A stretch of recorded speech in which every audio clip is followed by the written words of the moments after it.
March 2nd, 2022.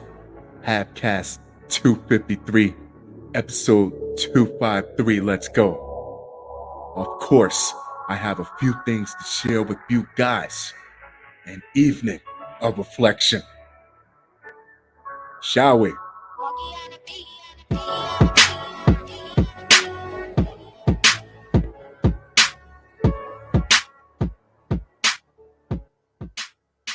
Woman charged with strangling and dismembering lover during drug-induced frenzy, leaving his head in bucket. The term lover should only be used to imply there might be a second date or at least a callback. Somehow, I don't think this guy is going to make it that far. A Wisconsin woman allegedly murdered her lover amid a drug fueled romp and then chopped off his head, which she left in a bucket in the basement of his home. Taylor Schabusiness really was charged with first degree intentional homicide, mutilating a corpse, and third-degree sexual assault in connection with the grisly attack which occurred the night of February 23rd. The victim has not been identified, but officers were called to the residence in Green Bay by his mother, who discovered some of his remains. Oh, look at this sweetheart here. She looks like she hates each and every one of your family members, but plays nice with them as long as you're around. According to a criminal complaint obtained by WBAY, officers discovered both a head and a male organ hidden in a bucket that was covered up with a towel, as well as a torso tucked into a storage tote. Police said they also recovered bloody knives at the scene near a mattress that too was covered in blood. After a preliminary investigation, authorities were able to locate Schabusiness at home and still in bloody clothes. They also found a crock pot with additional human body parts, including legs, according to the criminal complaint. She was arrested and in a subsequent interview with law enforcement could not explain why she murdered the man when asked. It's not easy to chop up a body, so she had to be down there for a long time. That is a good question, she told officers before describing the day she spent with the victim, claiming they smoked meth. Now it all makes sense.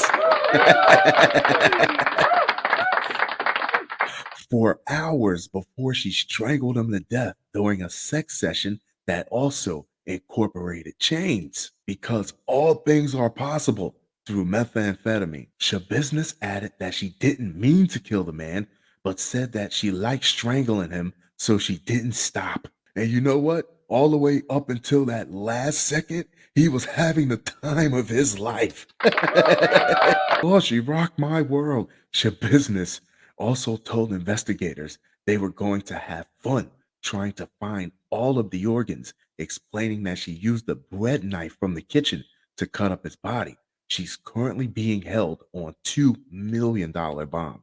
I wish this could have been a Valentine's Day episode. Illinois woman reports false kidnapping to send police after her husband.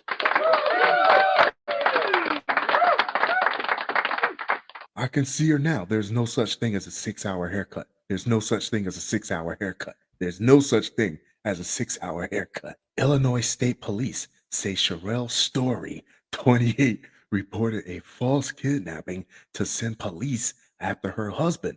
According to ISP, Story called 911 on December 5th, 2021, and said a relative of hers was being kidnapped inside a white conversion van. Troopers spotted the van on Interstate 290 around 4:15 p.m. near South Austin Boulevard. With officers in pursuit, the vehicle crashed and the driver, Steven Southern, 36, got out and ran into a nearby house.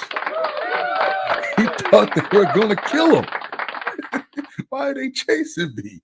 When police were able to get Southern to surrender, he was charged with aggravated fleeing, possession of cannabis, and other traffic offenses. He really caught charges for this. No one else was in the van, police said. They later learned that Southern is Story's husband. Oh, so you found him? Yeah. Who was he with when you found him? Nobody? Yeah. 6-hour haircut. She was arrested and charged with disorderly conduct. ISP did not reveal a motive for Story's false kidnapping report. Two things. One, I would like to hear that man got at least some type of break given the circumstances. And two, that woman only got disorderly conduct for abusing police resources for her own personal benefit. Some type of fucked up love games. Next up. Okay, because when we said women's empowerment, it didn't mean to hunt the male species to near extinction. Woman allegedly threw Molotov cocktail into ex-boyfriend's house. A Florida woman was arrested after allegedly throwing a Molotov cocktail through the window of her ex-boyfriend's house while his teenage brother was inside on Monday afternoon. The teenager, 14-year-old Madachi Deralis, was home alone when he heard a bedroom window shatter and noticed the home filling with smoke.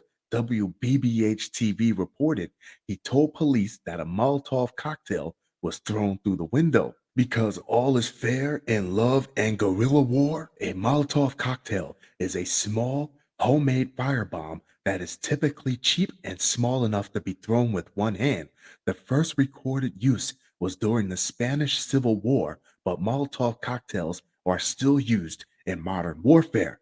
I love how they had to explain it so people don't think she threw a martini through his window. The action of creating a Molotov cocktail and using one to cause damage is illegal under federal law and can lead to arson charges. Arson is the act of maliciously or intentionally setting fire to property in an attempt to cause damage. We learned it tonight, kids. In order for someone to be charged with arson, the cause of the fire must be determined through an investigation. While sentencing varies depending on the severity of damage and state laws, arson convictions can lead to anywhere from 1 year to life in prison if the arson caused significant damage or killed someone. Gael Simius, 22, was arrested on Wednesday in connection to the arson investigation and faces multiple felony charges, including arson, property damage worth $1,000 or more, and a weapon offense, missile into dwelling. Still says nowhere that her ex-boyfriend was even in the house. I go to check out what it is, then I see a real familiar looking woman, just messed up, mentally unstable, hair is messed up, mascara everywhere. Then I just called 911. Deralis told WBBH TV. Samius's ex-boyfriend was Deralis's older brother, and his family said she was allegedly targeting him. WBBH TV reported. What, did he break up with her over a text message or something? Inside the bedroom where the Molotov cocktail landed, the mattress ignited and was left charred, and black soot was left scattered around the room. Luckily, no one was hurt during the fire. The state fire marshal responded to the home on Tuesday and determined the fire was a result of arson. You figured that out all by yourself, huh?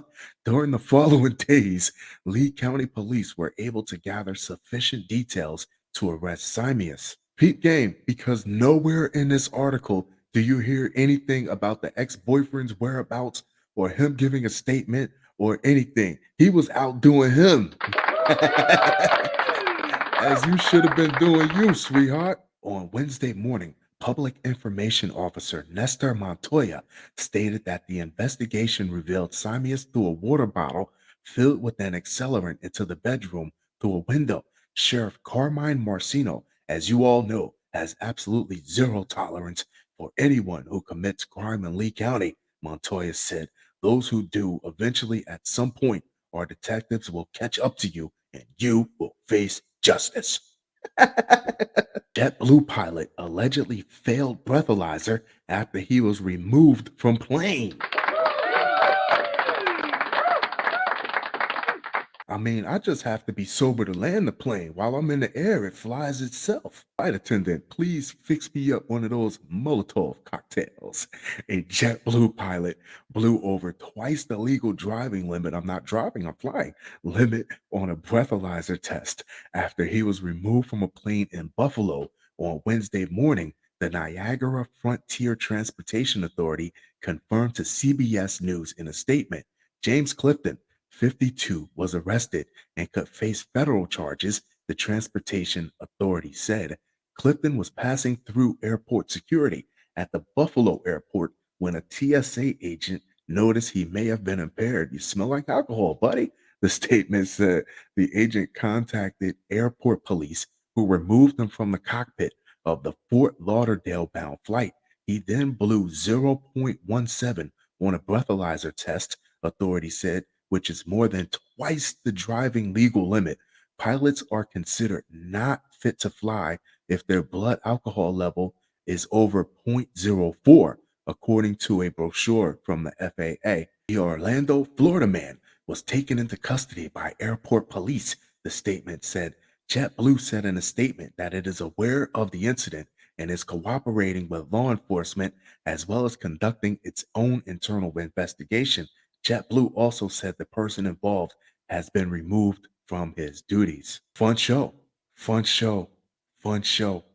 That being said, I'm going to wrap this one up, but I'll be sure to talk to you guys very, very soon. Adios.